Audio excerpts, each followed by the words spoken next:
क्या बना रहे हैं आप? क्लॉक। क्लॉक क्यों बना रहे? क्लॉक क्यों बना रहे?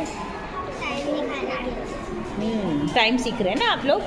आता है आपको टाइम देखने? सभी को आता है? जो क्लॉक आपने बनाए हैं उस पर टाइम आपको बोलते आएगा? आपकी बनी नहीं अभी तक?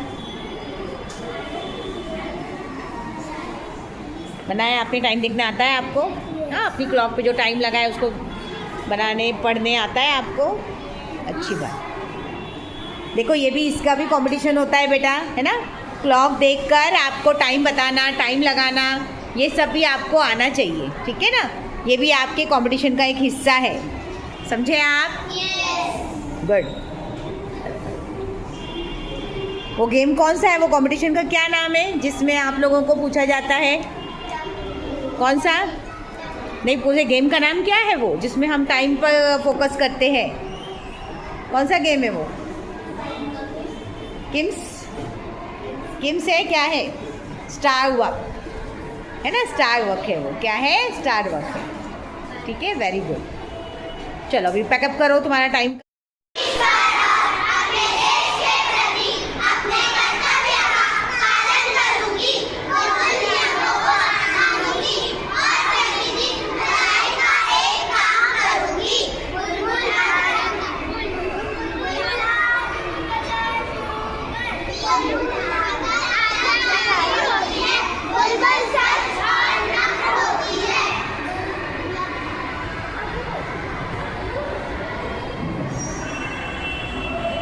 Good, very good.